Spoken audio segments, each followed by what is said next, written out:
Hey everyone, Addie Gundry here in the test kitchen. We are a few minutes late because we were making sure everything was ready to show you how to make cream of broccoli cheddar soup. I'm here with Jessica, our amazing cookbook editor, and speaking of which, we have a brand new book to show you, our homemade soup recipes book. This came out on Tuesday and we could not be more excited. It is still soup season, especially here in Illinois. It's freezing out and we had snow the other day. But anyways, we're gonna get right to the recipe because we are making the whole thing start to finish from scratch right here, right now, live. Sometimes I prep things ahead of time to show you how it's done, and then we try and speed things along. I'm gonna show you how quickly we can make broccoli cheddar creamy, delicious soup, okay? I threw my butter in already, so you can see that it's melted. And now we are going to saute our onions and garlic. So I diced our onions up really, really fine, and we're gonna show you how to do that in a second, but I wanna get the soup started so that we don't have to wait around for it and we can start eating. So this is one whole onion. It's going straight into our pot. We're gonna let that simmer there. And now I'm gonna add in my garlic. Oops, I almost lost it. And I've shown you this trick before. Instead of worrying about mincing the garlic, we just do it over a microplane. Careful as you get close to the edge. This thing is a lot sharper than you think. I've cut myself a few times before with a microplane. All right, so we're putting 2 cloves in. All right, we're gonna let that saute. Get the bottom off. Easy. Okay, we're gonna let this saute a little bit.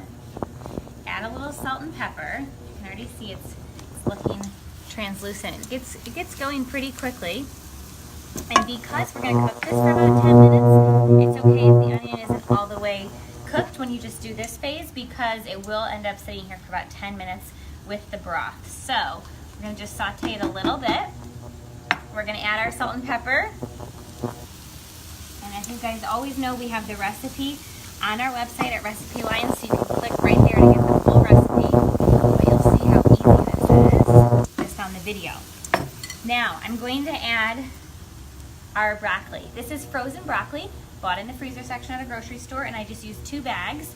Super easy. You can of course make your own broccoli at home. You could just boil some broccoli or steam it. But what I love about this is it tastes like broccoli, really simple. You can put it in anything. So buy the frozen, easy. Okay. You may have noticed the broccoli is thawed, so I took it out of the bags and I let it just kind of sit out so that we didn't have all the ice. And you want to get rid of that water because if you put the broccoli in frozen, then that water is going to come out into your pot and you'll have extra water that you just honestly don't need, okay? So how long would you need to let the broccoli thaw for?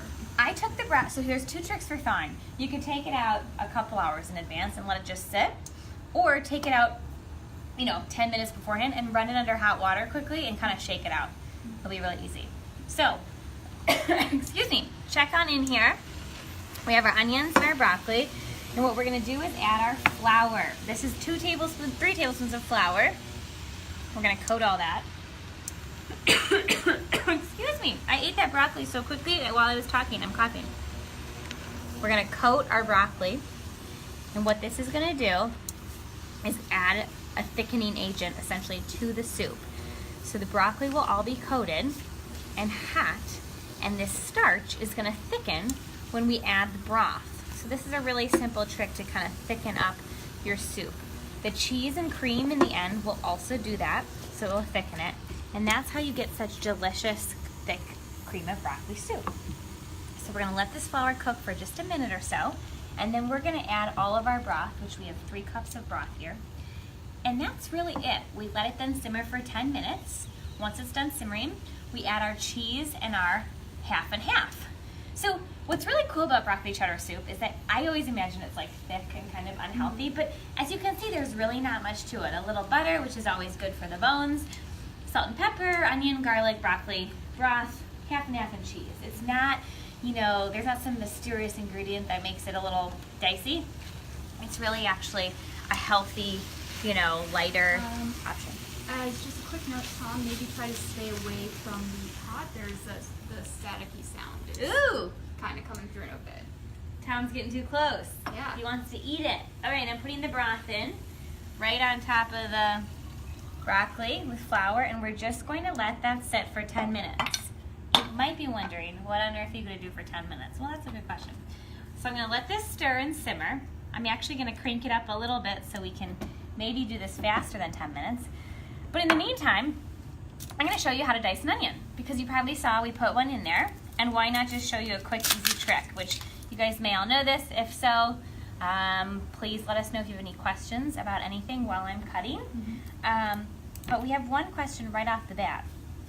Do you cry when you cut onions? And if so, do you have any tricks? Because I was once given onion goggles, which is sort of silly, but I've also tried onion goggles. those are a thing, and they work. Yeah, they do work. You feel stupid, but it works. Right. No, it's like you feel like, especially when you're actually seriously cooking and then you realize you look like you have ski goggles on, but they do work. I've heard have a sharp knife. I've heard that there is, if the onion is old versus new, that makes a difference, like how old your onion is. Okay, but before, I cut our little ends off here. Now I'm just going to cut this in half, just like that. I'm going to peel off that outer layer. Is everyone ready for St. Patrick's Day? I bet people are making some Guinness soup, cabbage and corned beef soup. All right, here's a beautiful onion. And you can see we have these already essentially naturally pre-sliced onion slices. And all you're gonna do, which I wanna make sure Tom can get in here, so let's see, how about this? Is you're gonna cut with the knife. This is a very awkward position for me, but I'm hoping Tom can show you this. Right down these natural slices, and essentially you're making a bias cut against those layers. And what that's gonna do, again, I'm doing this backwards. Awkward to cut. Okay, what that's gonna do is now you kind of see you cut in little checks there. So now what happens when you don't go all the way to the end, so your onion's still intact. And what I'm gonna do is then cut right down just like that.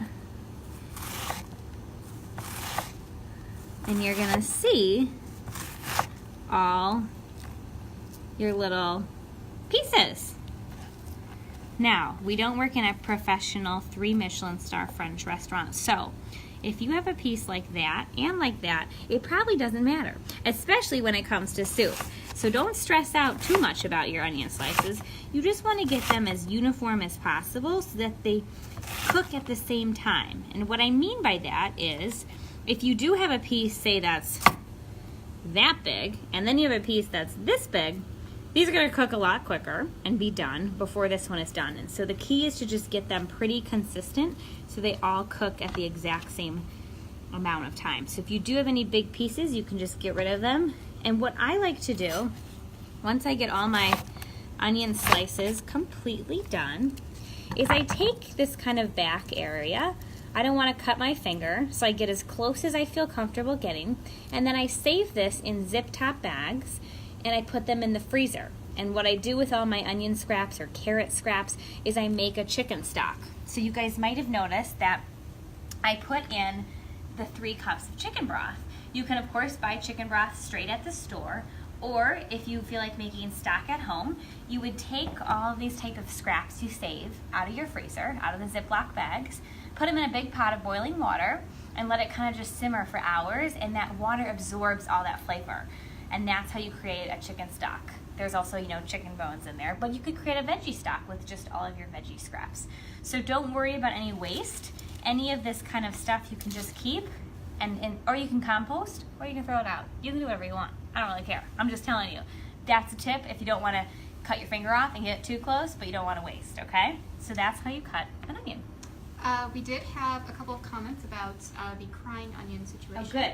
So Laura mentioned, I cry every time I cut onions, but I've heard spraying the knife with cooking spray first can help. That's and then Erica jumped in and mentioned that rinsing the onion in cold water before slicing will also reduce the intensity of the onion. Interesting. I love the cooking spray and rinsing it. Yeah. I didn't cry. I just noticed I didn't cry. So I don't know why. I'm not going to lie. I have no idea why. Sometimes I cry big time. So there's got to be something mysterious about the magical onions that make you cry and the ones that don't. Yep. But Tom, take a look. Don't get too close, okay? It's gonna make lots of noise. This is sort of simmering and thickening. You'll see that the flour and the broth, it's stewing beautifully. The other thing you don't have to worry about is the broccoli because it's already cooked. So you're not sitting here waiting for the broccoli to cook. It already is completely cooked perfectly. Our friends over at Fave Gluten-Free Recipes also wanted to know if you have any tips for making this gluten-free. Sure. Will gluten-free flour work? I know that we're also using broth, so I'm not sure if that's a factor for gluten-free people. That's a good question. Flour, you can omit the flour and use a gluten-free flour, or potentially, I'm not sure if cornstarch is gluten-free. I don't really know. I'm not sure. But if cornstarch is gluten-free, let's I'll look it up over That's here. fine. I have like my mini Alton Brown, I feel like, in a pocket. Because that could be a good option. Cornstarch is a really easy way to thicken up really anything, from gravy to sauces to soups. It is gluten-free. Voila! Okay, There you go. cornstarch is the way to go. And then similar with broth, I think there shouldn't be much in broth. And so if you buy it in the store and it does not appear to be gluten-free, it's probably because they put something in there like a preserving kind of starch so that it won't go bad.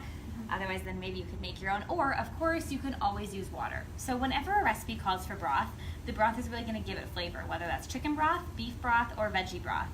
If you don't have those at home, you don't need to run out to the store, buy water. You can add in a little salt or a little lemon juice or cayenne pepper. You can kind of spice up your water, because what is happening is eventually when you eat the soup, you're essentially eating water, right, or broth. And so that's the base of it. And so as much flavor you can get in that liquid is what you're going to eat. Thus why it's important to use it if you want the extra flavor, but truly water works all the time. If this was getting too thick, I would just add water in. So that's a good gluten-free option too. Water and cornstarch. Nice. What else? If you wanted to make this dairy-free, is there a way to do that, or is it just sort of find another recipe? Well, you can always make, when it comes to soup, if you don't add the half and half in cream, it's just not going to be as creamy, right? Duh, in the sense that it's just not going to have that rich, thick base. Will it still be delicious? Of course, because it'll almost taste like a chicken noodle soup, which has a broth-based liquid. And so if you don't add the cream, I would not think that it would be terrible to eat. The other option is you could always add an unsweetened coconut milk, which doesn't really taste like anything. I drink coconut milk in my coffee. The sweetened kind, or the kind you get at Starbucks or your local coffee shop, usually is much sweeter. But if you buy unsweetened coconut milk in the grocery store, it really doesn't, it has a unique taste, but it's actually not that overpowering. And you could use that instead as a sort of dairy alternative. Nice. Beth Ann also commented, you should also shred your own cheese to make this recipe gluten-free. Pre-shredded cheese oftentimes is coated in flour so it doesn't stick together. And that was something that had surprised her when she learned more about gluten-free cooking, which That's I also interesting. didn't know. That's funny because I let this kind of sit out for a little bit to get to room temperature, not for any reason, but that I was preparing. And it doesn't stick together, and looks like it kind of has a little flour residue. How fascinating. Okay, you guys, this has been sitting for about 10 minutes. We're going to go with that. It might have been a little less, a little longer. I'm not sure, but it doesn't really matter because we're in this together. What I'm going to do is add my 1.5 cups of half and half and my 2 cups of cheddar cheese. I'm going to stir this in. Actually, you know what I'm going to do first? I just changed my mind live in the moment. I'm going to add the cheese first. Do you know why? Can anyone guess? Okay. If I add the cream, it's cold. It's not too cold. I think I let it sit out for a little bit. But I don't want this whole liquid to cool down because when I put the cheese in, I want it to melt. So if I put the cold cream in first, I think the cheese would have a harder time melting right away. So I'm going to put my cheese in. Ooh, look how thick and creamy. You see a little bit of the white from the cream that I dropped in. I'm going to stir that in. I want to make sure it melts. And then we're going to add, you see how quickly that melts because our broth is really hot. Now I am going to add in my cream. We're going to let it sit for a little bit because we want it to thicken up. And of course, if it's not as thick as you want it, you can add again a little cornstarch or a little flour, and that will thicken. You won't taste it because it will cook out that raw flour cornstarch taste. I'm adding this slowly just so I don't splatter, but for no other reason. You guys can throw it all in. Look how beautiful. Now, can I use another type of cheese? Of course, why not? Besides the gluten-free cheese, if you feel like using other cheese, you certainly can. Can you use more kinds of cheese? Why not? Again, it's all fun and games here in the RecipeLion test kitchen. I have another, I don't know, half cup of mozzarella. It's going in, just because why not? So feel free to experiment with the cheese. Now this is a 2-cheese broccoli soup. I could add a 3rd cheese, and then if you're having guests over and you say, oh, I made a 3-cheese cream of broccoli soup, people will be like, whoa, love that, fancy. So, speaking of guests, what kind of occasion would this soup be good for? This is a great thing. Well, one, for this weekend, it's St. Patrick's Day. I'm sure a lot of people are entertaining. Maybe you're having a green beer. This is a really fun thing to serve in a bread bowl. So bread bowls are really easy to make. Again, this is sort of like a copycat recipe from one of your favorite restaurants. If you just get a bowl at the grocery store, just little individual buns, you can cut the top out. I wish I had one to show you, but imagine this is the bun. Here, let's go this. You'd go like this, and you'd cut around this circle, and then you'd scoop out the inside. You'd keep that top like a pumpkin. Imagine a pumpkin. You'd leave the bowls just out for people to take, and then they'd scoop their soup in and top with their little pumpkin top, and that's a really cool way to serve it. So I would definitely have this weekend. It's great for, March Madness. We're into the basketball game situation. I don't really know much about it. That's why I just call it a situation. So it's a thing that's happening, which I heard the other day on the radio that people spend 6 hours a week following March Madness during the month of March. So that's a lot of time. So that's a good thing. And come on over so you can see how it has thickened up a little bit. It's starting to kind of boil.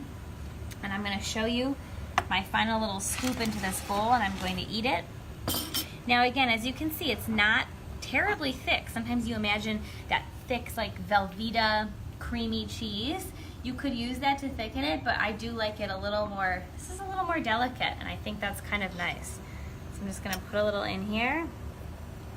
Sort of a little more gourmet this way. And again, if you want it thicker, you could add a little more flour or a little more, you could add some Velveeta cheese. Now I don't know how hot this is, so I'm afraid this is really hot. Let's see. It's really not that hot, and it's delicious, you guys. Oh my gosh, it tastes so good. I always wish you're here with me so you could taste things, but this is amazing, and you guys saw within about 15 minutes we made this entire soup start to finish, which is awesome. You could make it weeknights for the kids. I'm bringing this home. There's dinner for my husband. Voila. Thank you for joining us. Have a really good weekend. We hope you have fun plans for St. Patrick's Day. Yeah. And most importantly, please go check out our book, Homemade Soup Recipes. You can buy it on Amazon, and if you go to RecipeLion.com, you'll see all of the collection, which we now have 8 cookbooks out. So soup came out on Tuesday, and so did our chicken recipe book, which is awesome as well. So thank you so much for tuning in, and we will see you next week, Thursday at 2 p.m., and we're going to do an Easter recipe, right? We're going to do chicken salad cups, which will be a nice appetizer for Easter. Look at that. See, what would I do without her over here? Okay, thanks so much, you guys. See you next time. Bye.